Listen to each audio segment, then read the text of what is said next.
नमस्कार, स्वागत है आप सभी का इंडिया वॉइस पर। मैं आपके साथ Nikita Kashyap. Cycle versus bullet train, क्या होगा 27 में गेम? जी हां, गोरखपुर में प्रदेश सरकार के 9 वर्ष पूरे होने पर मुख्यमंत्री योगी आदित्यनाथ ने विपक्षी दलों पर बेहद ही आक्रामक तरीके से बयानबाजी की है।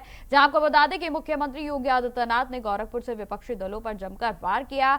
अयोध्या का जिक्र करते हुए मुख्यमंत्री योगी आदित्यनाथ ने कहा कि जिस अयोध्या में जाने पर पुलिस की लाठियां और गोलियां मिलती थी, सरकार की प्रताड़ना मिलती थी, दुर्व्यवस्था मिलती थी, आज वह अयोध्या दुनिया की सुंदरतम नगरी बन गई है, जहां भगवान श्री राम भव्य मंदिर में पूरे तरीके से विराजमान है और इसे आध्यात्मिक पर्यटन को बढ़ावा भी मिल रहा है। जबकि पहले ऐसा नहीं था, पहले मंदिरों को सुविधा नहीं मिलती थी, पैसा कब्रिस्तान को दिया जाता था। मुख्यमंत्री योगी आदित्यनाथ ने यह भी कहा कि हमें मंदिर प्यारे हैं, इसलिए हम मंदिर में पैसा दे रहे हैं, और जिसको जो प्यारा था उसने वही किया और वह वही करता था। जब मुख्यमंत्री योगी आदित्यनाथ ने कार्यकर्ताओं में जोश भरते हुए यह भी कहा कि वर्तमान सरकार बुलेट ट्रेन की स्पीड से चलने वाली है, जहां पंक्चर साइकिल इसका मुकाबला कभी नहीं कर पाएगी।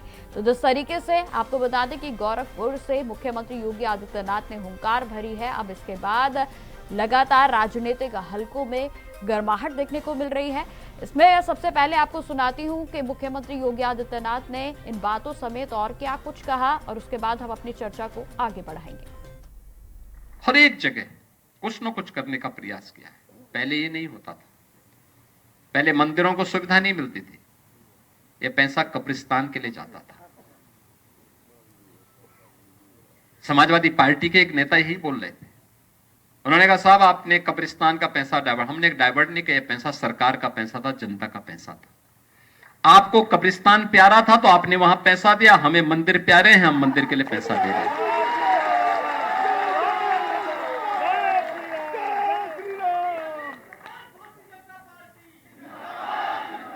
जिसको जो प्यारा होता है वो वही करता है। हर एक जगह कुछ न कुछ करने का प्रयास किया है। पहले ये नहीं होता था, पहले मंदिरों को सुविधा नहीं मिलती थी, ये पैसा कब्रिस्तान के लिए जाता था। समाजवादी पार्टी के एक नेता यही बोल रहे थे, उन्होंने कहा साहब आपने कब्रिस्तान का पैसा डाइवर्ट, हमने डाइवर्ट नहीं किया, पैसा सरकार का पैसा था, जनता का पैसा था। आपको कब्रिस्तान प्यारा था तो आपने वहां पैसा दिया, हमें मंदिर प्यारे हैं, हम मंदिर के लिए पैसा दे रहे हैं।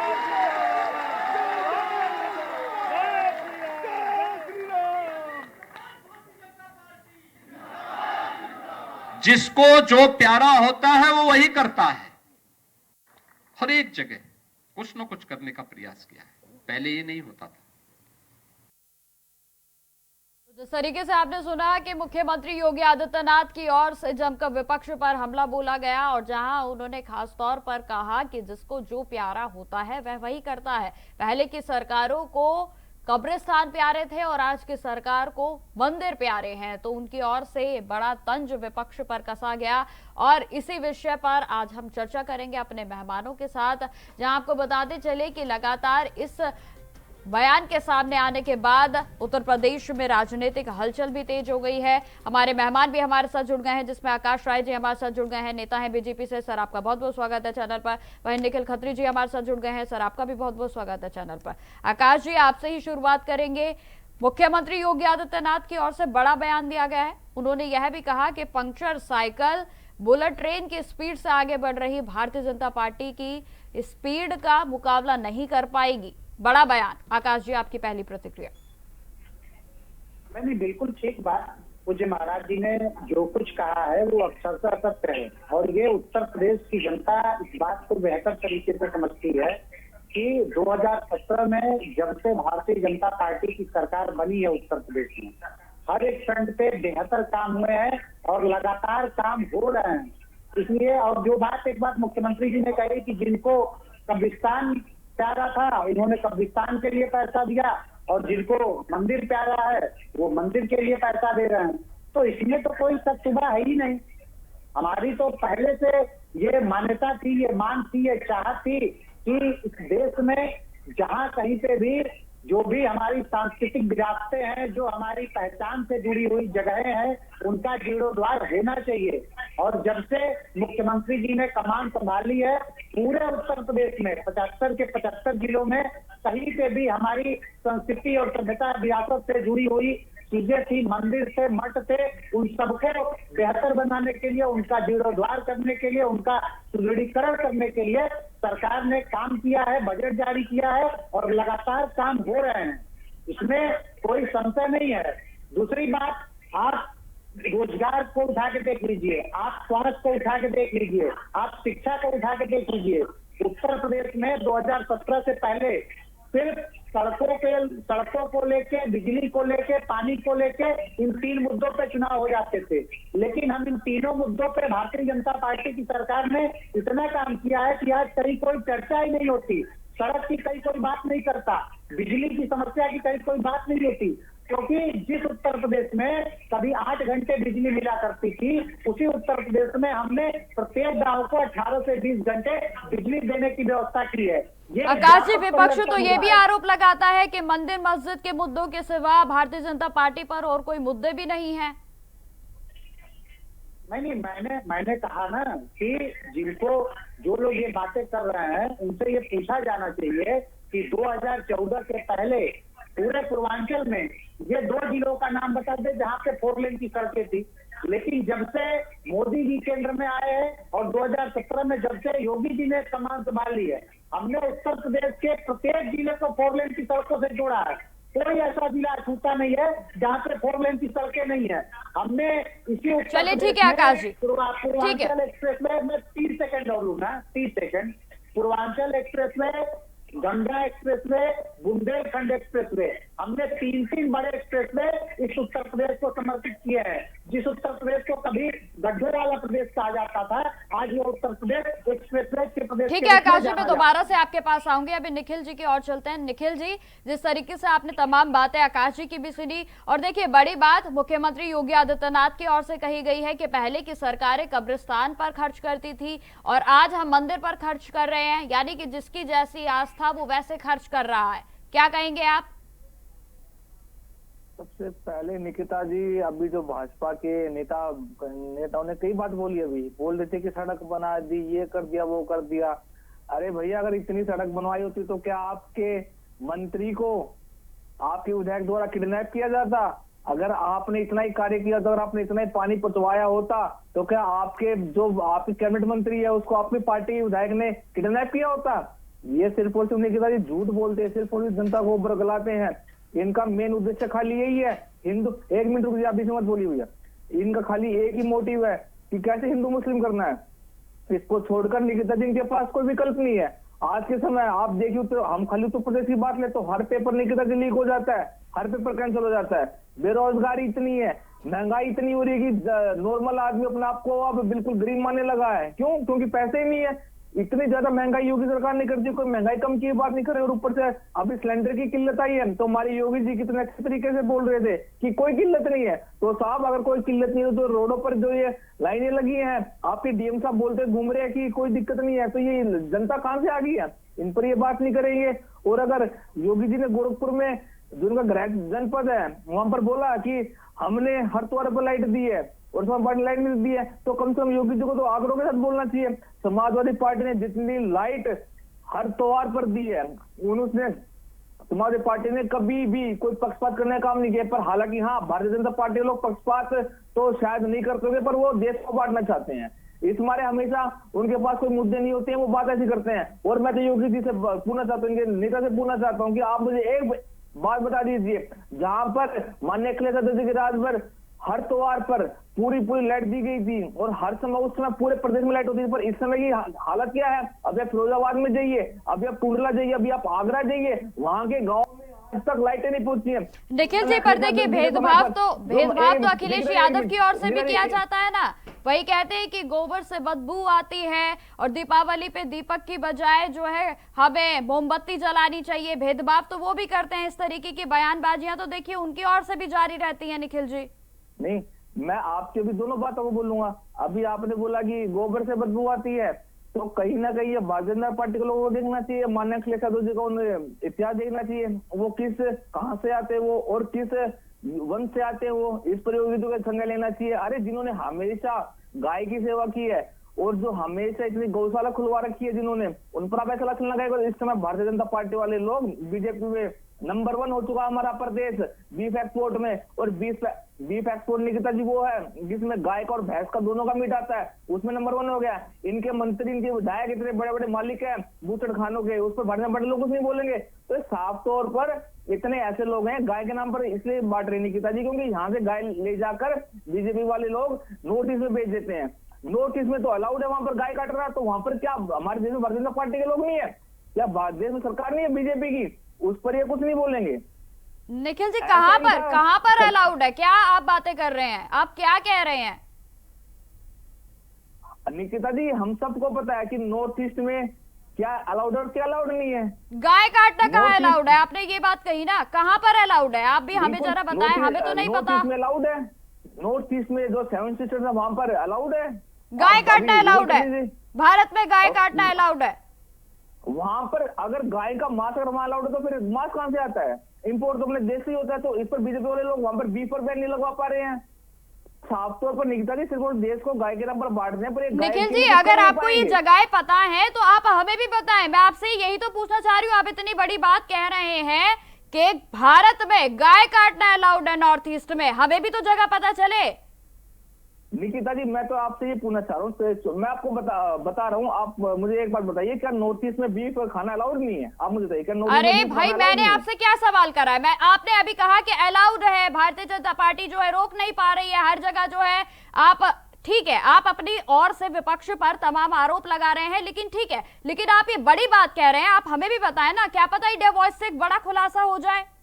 नहीं निकिता जी जहां पर अगर बीफ जहां पर खाना अलाउड है। निखिल जी आप देखिए, अब मैं समझ गई, अब आप समरी तैयार कर रहे हैं। ठीक है देखिए, गोलमोल बातें करने, बिना तथ्य के बातें करने का कोई औचित्य नहीं बनता। निखिल जी ठीक है, मैं ज्यादा समय यहाँ बर्बाद नहीं करूंगी।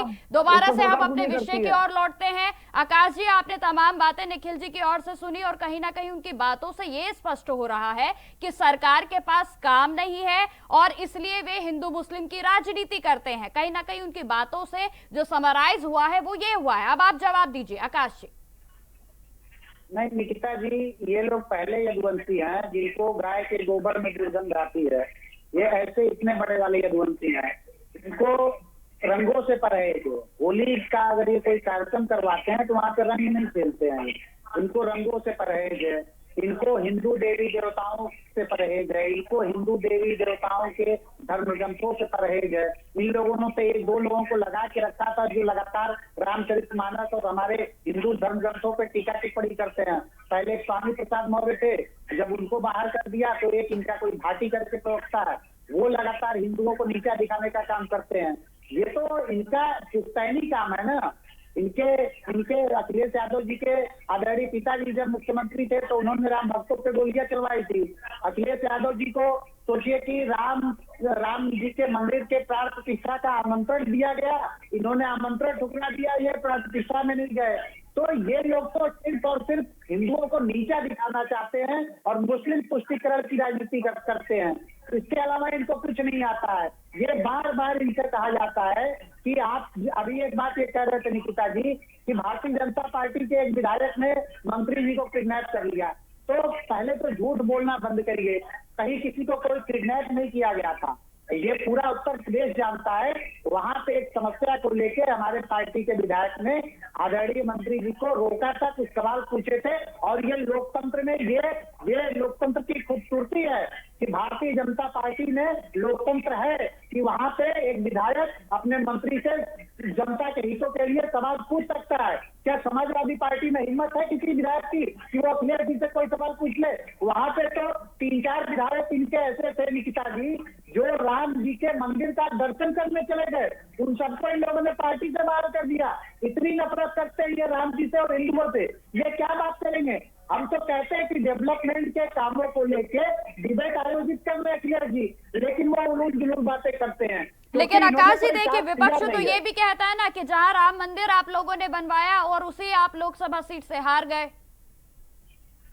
नहीं, लोकतंत्र में हार जीत का मतलब ये नहीं होता है कि जनता ने हमको नकार दिया या जनता ने हमको ये कह दिया कि नहीं आप यहाँ पे ना आइए। जनता ये जो अयोध्या की सीट है निकिता जी, अयोध्या सदर की सीट पे भारतीय जनता पार्टी ने लीड ली थी, जहां पे वो मंदिर बना हुआ है। निश्चित तौर पे फैजाबाद लोकसभा की सीट पे और भी विधानसभाएं पड़ती हैं और हम हारे हैं, हमें ये कहने में कोई गुरेज नहीं है। अयोध्या और फैजाबाद की जनता का जो जनादेश है, हम उसको सर माथे पे रखते हैं, लेकिन उसके बावजूद हमें ये कहने में कोई गुरेज नहीं है। और ये बार बार हम डंके की चोट पे कहते हैं कि समाजवादी पार्टी के लोग, अखिलेश यादव और इनके नेता प्रवक्ता हिंदुओं को लगातार नीचा दिखाने का काम करते हैं, हिंदू धर्म से नफरत करते हैं और सिर्फ मुस्लिम तुष्टीकरण की राजनीति के लिए कि कैसे इनका। ठीक है आकाश जी। निखिल जी आपकी ओर आना चाहूंगी। देखिए आप लोग कहते हैं कि भारतीय जनता पार्टी जो है हिंदू मुस्लिम की राजनीति करती है, लेकिन आकाश जी तो आप पर ही आरोप लगा रहे हैं, यानी कि समाजवादी पार्टी पर। क्या कहेंगे आप? निकिता जी मैं बिल्कुल बहुत आसान तरीके से मैं इनका जवाब दूंगा। अभी आकाश जी ने दो बातों को बोला। पहले तो निकिता जी ने इस बात का बोला था कि कैसे कितना सम्मान इनकी पार्टी विधायक सांसद का करती है, तो हमने तो अभी 100 वर्ष आपकी पार्टी के सांसद को अभी देखा था कैसे एक सांसद ने विधायक के सर पर जूते बजाए थे। ये आपका 100 वर्ष है, ये आपकी कार्यनीति है। और हमेशा हमने तो समय समय पर देखा है मन मुटाव कैसा इनकी पार्टी में रहता है। और अगर आप कहीं अखबार पढ़कर आए होंगे तो आपको पता लग जाएगा कि आपके विधायक जी ने उनको किडनैप किया था, नहीं तो आप एक बार जाके अखबार देख लीजिएगा, यहाँ पर आगे झूठ मत बोलिए। और दूसरी बात, ये बात बोलते हैं राम मंदिर की, अरे भैया राम गए कहां थे, हम तो इनसे पूछना चाह रहे हैं। और ये बोल रहे थे गोली चलवाई थी, अरे जिन्होंने गोली चलवाई थी वो आपने उनको खुद ही राम मंदिर ट्रस्ट का अध्यक्ष बनाकर बिठा दिया है, उस पर ये कुछ नहीं बोलेंगे। बिल्कुल ये शांत मौन है, क्योंकि आपने निकिता जी इनसे एक बार बात और फिर बोली कि कैसे आप अयोध्या में हार गए। तो निकिता जी ठीक है, इस पर जवाब देना चाहते हैं शायद आकाश जी। ठीक है आकाश जी देखिए छोटा सा जवाब दीजिएगा। खत्री जी एक मिनट, मैं आ रही हूँ आपके पास, छोटा सा जवाब।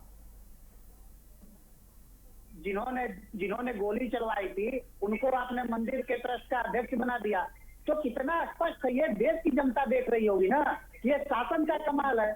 आप मुख्यमंत्री थे भाई, सुन लीजिए, ये तो देश की जनता देख रही है ना कि एक मुख्यमंत्री ने आदेश दिया कि गोली चलाओ, तो उसी अधिकारी ने गोली चलाया, और वहीं पे एक मुख्यमंत्री ने कहा कि नहीं तुमको मंदिर बनाना है, तो वो व्यक्ति मंदिर बना रहा। वो तो आदेश से बने हुए थे, आदेश देने का काम तो मुख्यमंत्री का था। ठीक है आकाश जी, ठीक है आकाश जी, ठीक है। खत्री जी आपके पास लौटना चाहूंगी। ठीक है आकाश जी, हाँ जी आप अपनी बात पूरी करिए।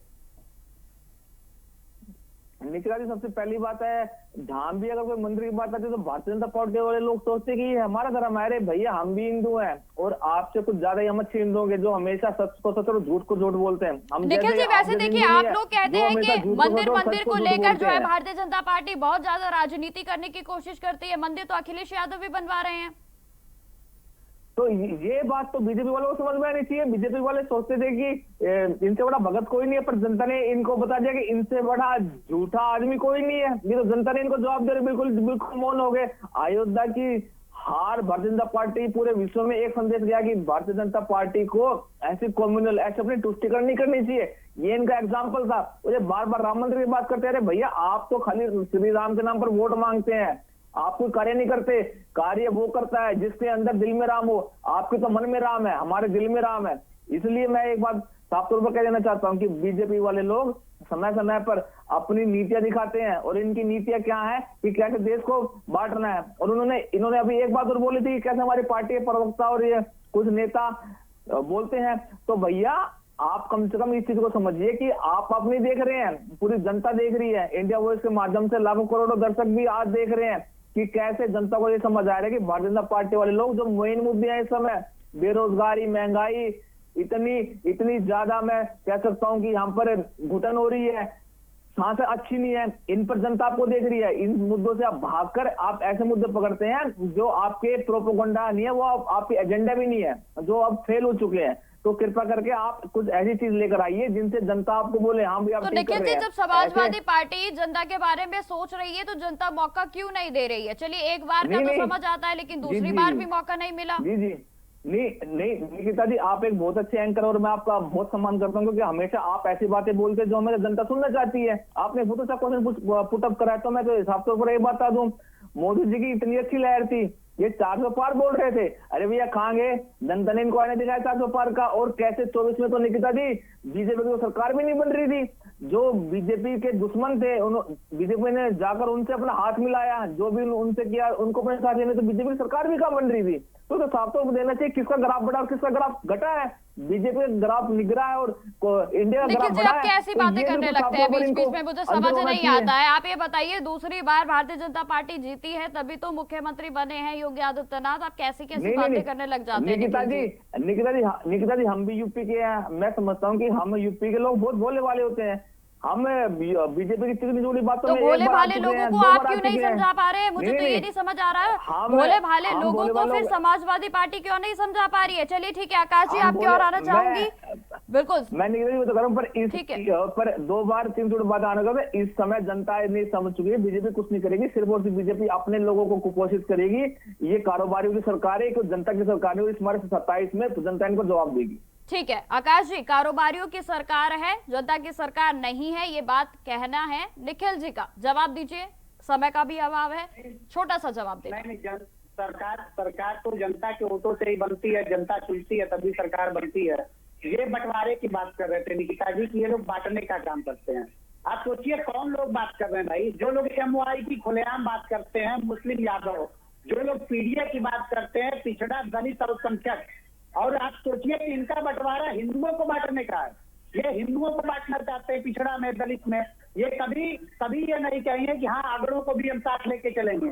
आज सोचिए कि उत्तर प्रदेश में जो सबसे मुख्य विपक्षी दल है, उसका एजेंडे में इस देश की 15 से 20% आबादी को ये अपने में गिनते ही नहीं है। ये कहते हैं हम PDA की बात करेंगे, हम पिछड़ों की बात करेंगे, हम दलितों की बात करेंगे, अल्पसंख्यकों की बात करेंगे। क्यों भाई, अगड़े क्या इस देश के नागरिक नहीं है? नहीं, अगड़े इस देश के नागरिक नहीं है क्या? आप लोगों को अगड़ों से इतनी क्यों नफरत है? मतलब है फोरऑल। और अगर हमारे स्वर्ण समाज के बात कर PDA उठा रहे तो PDA में कैसे नहीं है? PDA का बार-बार अलग-अलग यहाँ पर आकर मत बोलिए। कहते हो प्लान, PDA का मतलब पिछड़ा दलित बताने लगते हो। आज तक कोई भी समाज को जिसे आज तक न्याय नहीं मिला वो हमारा PDA समाज का है, क्योंकि भारतीय जनता पार्टी वाले लोगों ने हमेशा हर समाज को अपमानित किया है। हर समाज को अपमानित किया है। ब्राह्मण समाज की बात ले लीजिए, समाज की बात ले लीजिए, दलित समाज की बात ले लीजिए, तो हर समाज चलिए ठीक है आकाश जी, आपके आखिरी कमेंट से जानना चाहूंगी, जिस तरीके से मुख्यमंत्री योगी आदित्यनाथ ने बड़ी बात कही है कि बुलेट ट्रेन का मुकाबला पिंचर साइकिल नहीं कर पाएगी, क्या वाकई आपको लगता है कि 2027 की जो तस्वीरें हैं भारतीय जनता पार्टी को एक बार फिर से मौका मिलेगा? निकिता जी 2027 की तस्वीर बिल्कुल स्पष्ट है। उत्तर प्रदेश की जनता मन बना चुकी है। उत्तर प्रदेश की जनता पिछले 9 सालों का ट्रैक रिकॉर्ड देख रही है कि किस प्रकार से योगी आदित्यनाथ जी के नेतृत्व में लगातार डेवलपमेंट के नए नए कीर्तिमान गढ़े गए हैं। हमने उत्तर प्रदेश की कानून व्यवस्था को, जो पूरी तरीके से ध्वस्त हो चुकी थी, उसको ठीक करने का काम किया है। उन इलाकों में जहां पे आजादी के 7 दशकों के बाद तक पानी नहीं पहुंचा था, मैं बुंदेलखंड की बात कर रहा हूं, वहां तक पानी पहुंचाने का काम हमारी सरकार ने किया है। इसलिए 2027 के चुनाव में भारतीय जनता पार्टी का एक एक कार्यकर्ता कमर ठीक है आकाश जी, हम लोग 250 लोग सीटों के साथ वापसी करेंगे। ठीक है आकाश जी। निखिल जी आपके और आना चाहूंगे, आखिरी कमेंट छोटा सा, जिस तरीके से लोकसभा चुनाव में समाजवादी पार्टी ने प्रदर्शन किया, क्या विधानसभा चुनाव की तस्वीरें भी 2027 में अलग दिखेंगी? आखिरी सवाल है, छोटा सा जवाब देना। जी निकिता जी बिल्कुल, आप मेरे को हमारे 30 सेकंड दीजिए। सबसे पहली बात है निकिता जी, अगर मैं अगर ये बोलूं कि भैया मैं बातें तो मैं ब्राजील की भी कर सकता हूं, पर मुंह से बातें करने से थोड़ी ना होगा। अगर मैं वहां ब्राजील जाऊं ना तो ये थोड़ी ना कि मैं वहां पे चला गया। तो ऐसे बीजेपी वालों का एजेंडा है, ये सिर्फ मुंह से बोलते हैं। ये कोई हाथ जितने भी कार्य होते हैं मुंह से बोलते हैं, जमीन पर इनका कार्य कुछ दिखता नहीं है। इस बार जनता ने ठान लिया है कि इन झूठे लोगों को, इन जुमलेबाज लोगों को, इन भ्रष्टाचारी लोगों को इस बार कैसे यूपी से भगाना है। एमओयू की बात कर लीजिए, कितने लाख के एमओयू आज तक हो गए हैं। और जितने भी निकिता जी यूपी में एयरपोर्ट खुले हैं सारे आज बंद हो गए हैं। पूछ लीजिए, सारे सारे एयरपोर्ट इन्होंने बंद कर दिए हैं और एक नया एयरपोर्ट अभी नोएडा में खोलने जा रहे हैं। तो कुछ नहीं निकलता, सिर्फ और सिर्फ ये झूठे लोग हैं, ये जनता को बताते हैं। इसके अलावा इनके पास ना कोई टेक्निक है, ना कोई इसके पास सर्विलेंस है। ठीक है निखिल जी, आकाश जी, आप दोनों का हमारे साथ चर्चा में जुड़ने के लिए बहुत बहुत धन्यवाद। तो जिस तरीके से आपने दोनों नेताओं को सुना, पूरे तरीके से आरोप और प्रत्यारोप की राजनीति चरम पर है। हालांकि आपको बता दें कि मुख्यमंत्री योगी आदित्यनाथ की ओर से जिस तरीके से हुंकार भरी गई गोरखपुर में, और उन्होंने कहा कि 2027 में भी यानी कि आने वाले चुनावों में भी भारतीय जनता पार्टी की सरकार बनती हुई नजर आ रही है। फिलहाल इस पेशकश में इतना ही। देश दुनिया की तमाम खबरों की जानकारी के लिए बने रहे हमारे साथ। नमस्कार।